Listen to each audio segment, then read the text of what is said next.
Olá, que a graça de Cristo inunde a sua vida e o seu lar também.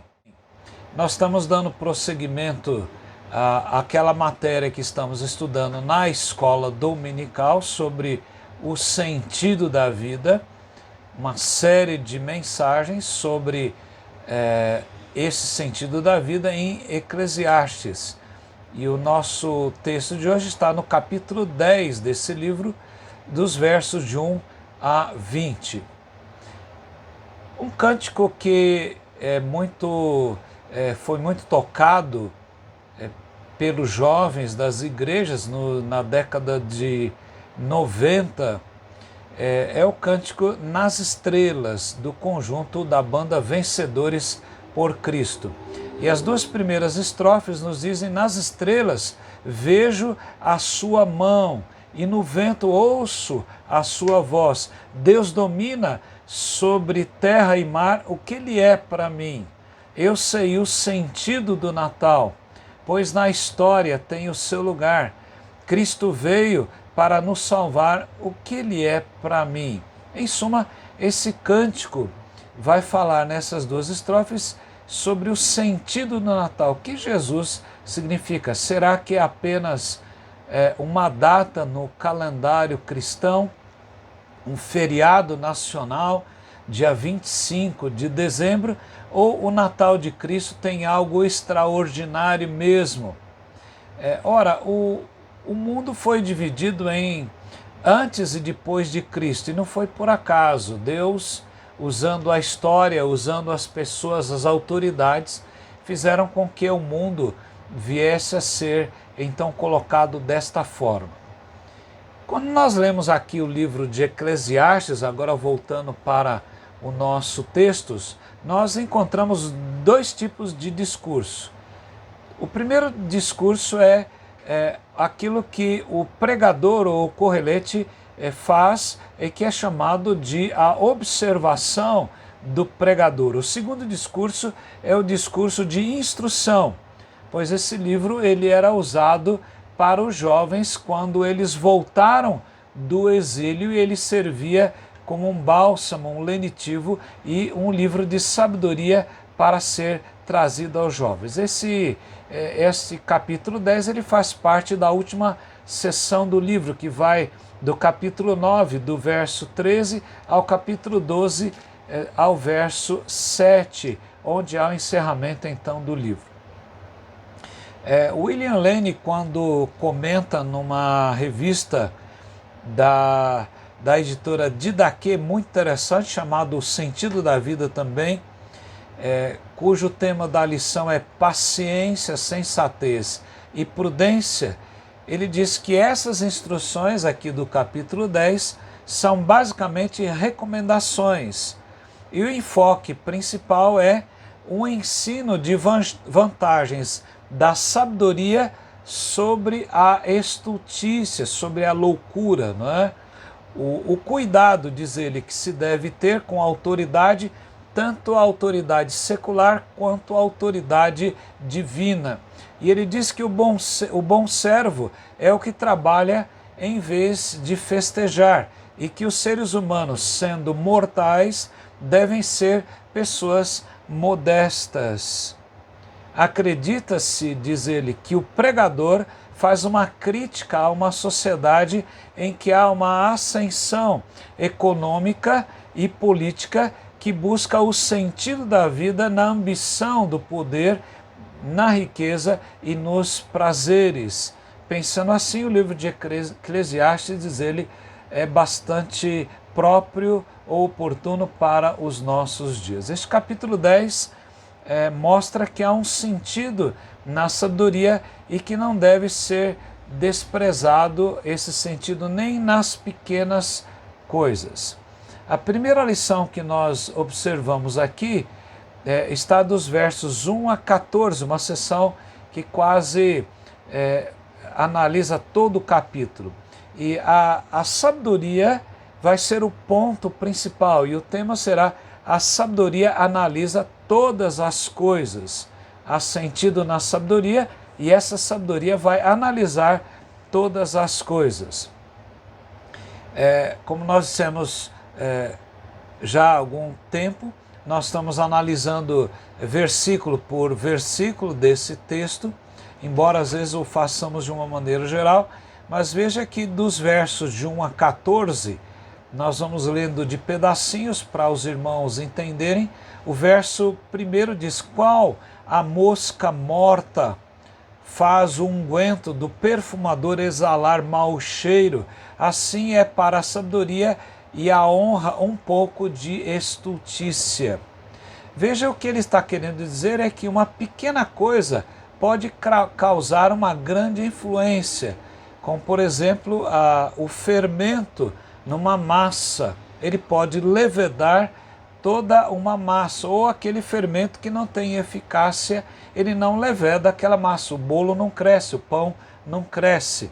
Ele fala sobre a mosca era um inseto muito comum ali no Oriente, nos tempos bíblicos, e o inseto era um animal até que amolava muito, e a mosca, quando caía então nos bons perfumes que eram feitos, nos vasos de perfume, então ele fazia com que aquele perfume do perfumador, ele exalasse não o bom cheiro que vinha das essências, das flores, mas ele exalava um mau perfume por causa de que aqueles insetos estavam muitas vezes em locais ruins, em fezes, estavam em carne apodrecida, e assim eles transmitiam também tudo isso para o perfume. O que ele deixa entender aqui é que uma pequena coisa, ela pode causar um grande mal. Uma pequena mosca pode estragar um vaso muito grande de perfume. A segunda coisa que ele fala aqui é que o coração deve estar inclinado para o lado certo, não é? É muito comum as pessoas aí do sentido político, de direita e de esquerda, colocarem esse versículo, mas ele não tem nada a ver com política, não é? O verso 2 diz que o coração do sábio se inclina para o lado direito, mas o do estulto para o da esquerda. Na verdade, ele não quer dizer a esquerda política ou direita política, embora alguém possa usá-lo. Mas o que ele está falando é que o coração deve estar inclinado para o lado certo. O lado direito era o lado que era mais preferível, é o da maioria das pessoas. Os destros são as pessoas que não são destras, né? Os canhotos são pessoas em minoria na nossa sociedade. A maioria das pessoas são pessoas destras, e a mão direita é sempre uma mão que mostra o lado de preferência, o lado de grande importância, né? Então veja que o coração do sábio, ele deve estar inclinado para o lado de grande importância, o lado direito, o lado certo. Em terceiro lugar, o tolo ou estulto, ele vai mostrar naquilo que ele faz, naquilo que ele testemunha, quem de fato ele é. O verso 3 diz: quando o tolo vai pelo caminho, falta-lhe o entendimento, e assim a todos mostra que é estulto. Então não precisa você bater no estulto como você querer derrubar um fruto maduro, ele por si só vai cair, né? O fruto verde é difícil você derrubá-lo, né? Mas até batendo ele cai. Mas o fruto maduro por si só ele vai cair, né?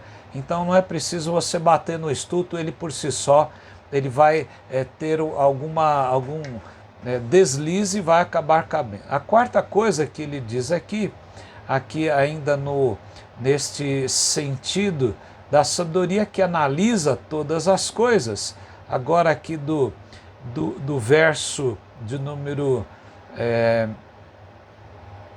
4 em diante, 4 a 7, o que ele diz é que quem governa e quem é governado, né, quer dizer, o presidente no sentido dos países assim ocidentais, não é? hoje em dia, democráticos, o presidente e também aqueles que são os seus liderados, o povo.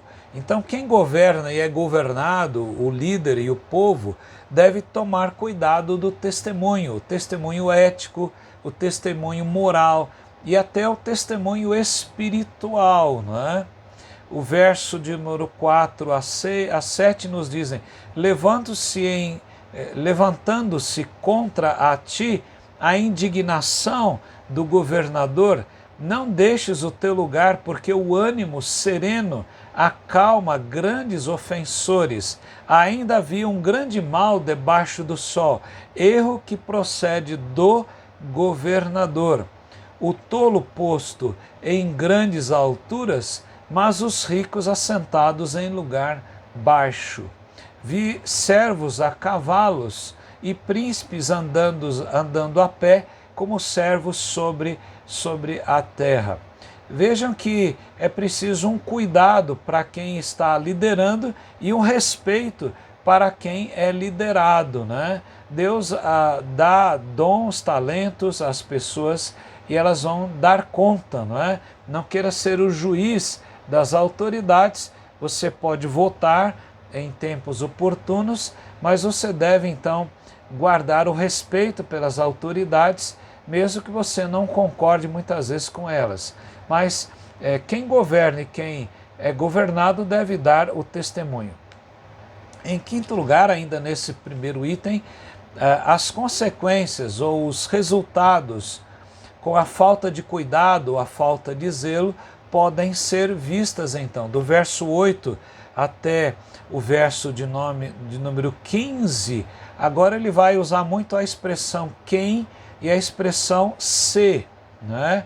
Numa condicional, mostrando aquele tipo de pessoa que vai estar assim, fazendo algum tipo de coisa que vai trazer maus resultados e algumas consequências danosas, e também demonstrando falta de zelo para com aquilo que a pessoa está fazendo. O verso 8 até o verso 15, então, nos diz: quem abre uma cova, nela cairá. Quem rompe um muro, mordê-lo-á uma cobra. Quem arranca pedras será maltratado por elas, e o que racha lenha expõe-se ao perigo. Se o ferro está embotado e não se lhe afia o corte, é preciso redobrar a força, mas a sabedoria resolve com bom êxito. Veja aqui a sabedoria que ele está colocando. Se a cobra morder, antes de estar encantada, não é? Era comum os orientais usarem flautas e outros instrumentos musicais para encantarem as cobras venenosas. E se a cobra morder antes de estar encantada, não há vantagem no encantador, não é? Quer dizer, ela não vai ficar encantada e ela vai acabar mordendo o encantador, as pessoas que estão muitas vezes observando aquele encantador. O verso 12 diz que nas palavras do sábio há favor, mas ao tolo seus lábios devoram. Está vendo o resultado? As primeiras palavras da boca do tolo são estutícia, né? E as últimas são loucura perversa. O estulto multiplica as palavras, ainda que o homem não sabe o que sucederá. E quem lhe manifestará o que será depois dele? O trabalho do tolo o fatiga, pois nem sabe ir à cidade dele. Então veja que a sabedoria, ela analisa todas as coisas. Em segundo lugar, a sabedoria acaba com a desordem, a preguiça e o mau uso do dinheiro. Versos agora de 16 a 19. Nós temos hoje em dia muitas pessoas que estão nos vícios, como o crack, como a maconha e a cocaína e tantas coisas, o cigarro, a bebida, né? O vício da pornografia. Tantas pessoas, e a falta de sabedoria tem levado muitas pessoas a desordem, a preguiça, a não trabalharem e a usarem mal o dinheiro. O dinheiro que poderia ser bênção para ela, para a família, acaba sendo gasto, acaba saindo entre os dedos ali da pessoa. A desordem de uma pessoa pode tirar a sua esperança e pode tirar também o seu progresso.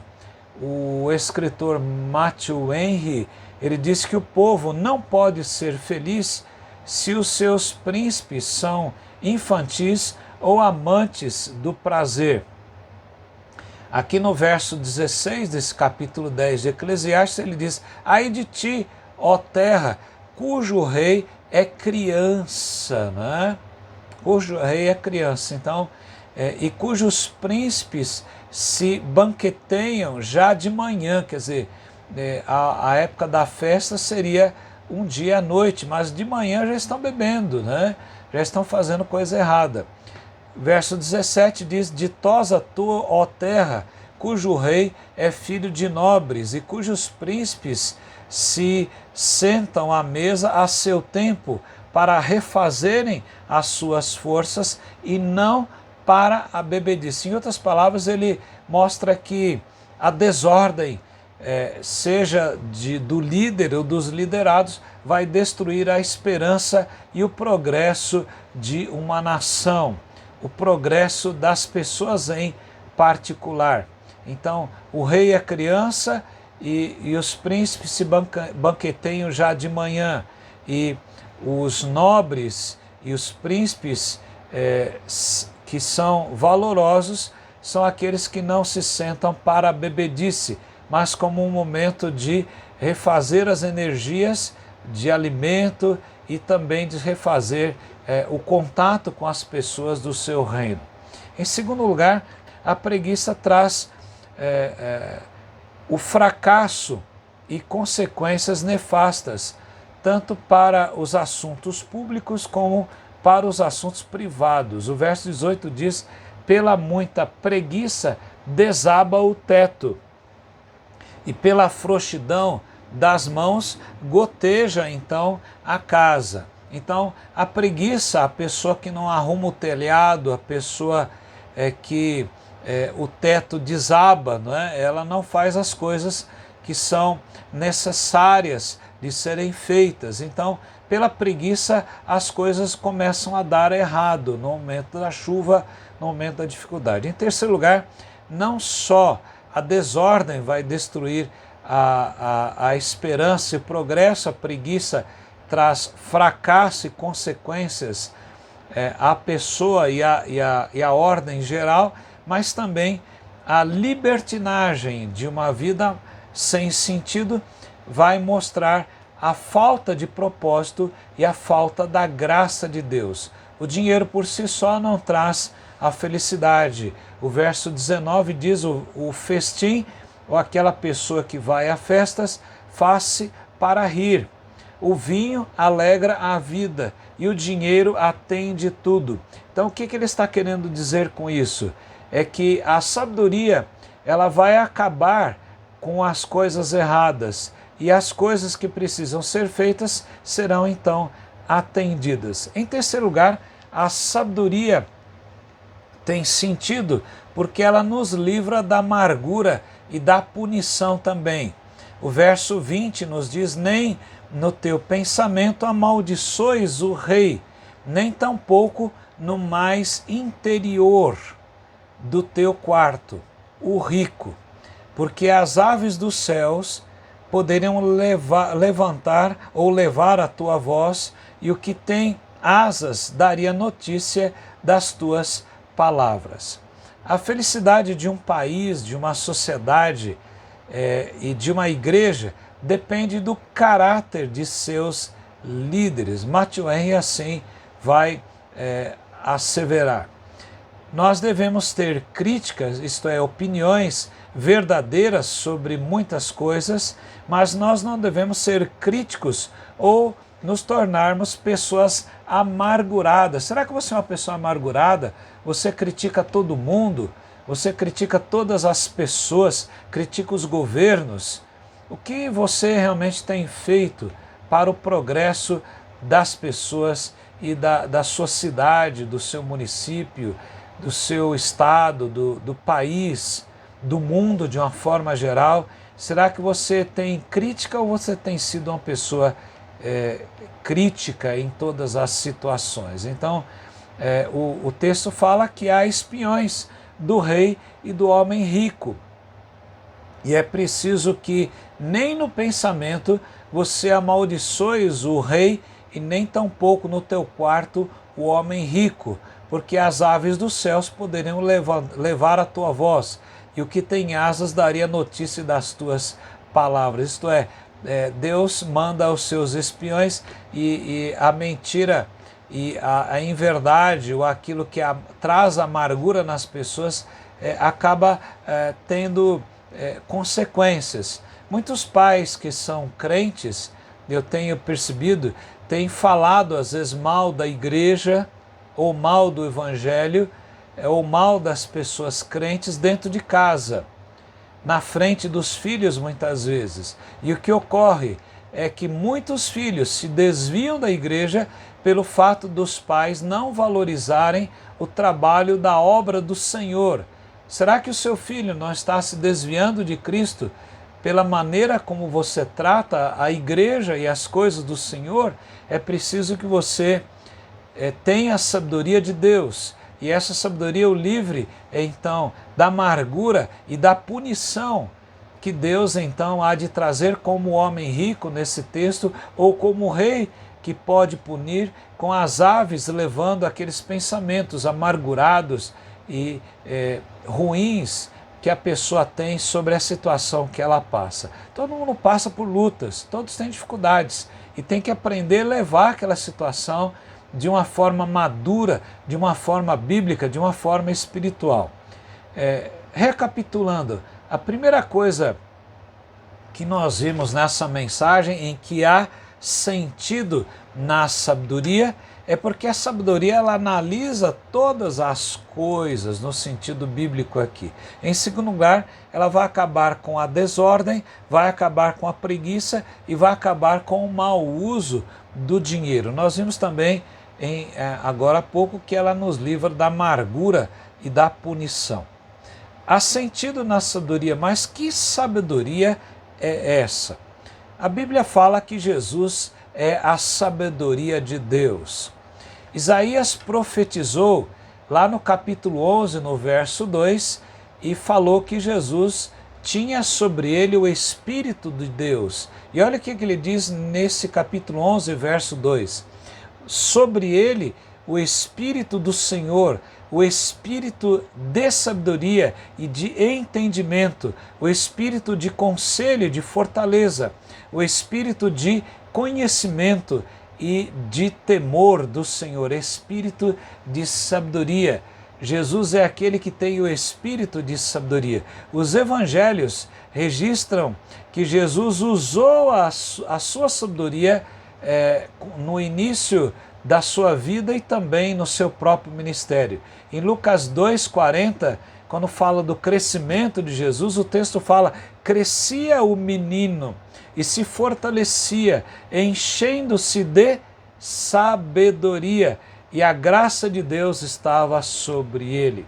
Em Mateus 13,54, uma cena que ocorre ali na cidade onde Jesus viveu, a cidade de Nazaré, o texto diz que, e chegando à sua terra, ensinava-os na sinagoga, de tal sorte que se maravilhavam e diziam: de onde lhe vem esta sabedoria e estes poderes miraculosos?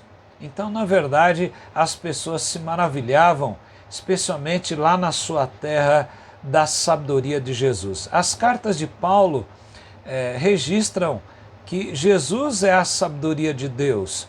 Em 1 Coríntios 1, 24 diz: mas para os que foram chamados, tanto judeus como gregos, aqueles que creram no Evangelho, que o homem é pecador e que Jesus é o Salvador e que pagou o preço por esses pecados, por este homem pecador. tanto judeus como gregos. Ele diz: pregamos a Cristo, poder de Deus e sabedoria de Deus. Lá em Colossenses 2:3, Paulo diz: em quem todos os tesouros da sabedoria e do conhecimento estão ocultos. Veja que há sentido na sabedoria e que Jesus é a sabedoria de Deus. Talvez você tenha falta de sabedoria. Tiago disse: se alguém tem falta de sabedoria, peça a Deus. Não tenha vergonha de assumir a sua insignificância, mas peça sabedoria a Deus. Se você tem falta, peça que Jesus, a sabedoria de Deus, venha entrar no seu coração. Há sentido na sabedoria, mas se Jesus, com a sua graça, com o seu poder, com o seu sangue que nos lava de todos os nossos pecados, não entrar com a sabedoria, nós temos dificuldades para lidar com a nossa própria vida, com os problemas da nossa sociedade e do nosso mundo. Que haja sentido no Natal de Cristo, que haja sentido na busca dessa sabedoria, que Jesus seja esta sabedoria, que Ele o abençoe e o guarde a você e os seus queridos. Amém.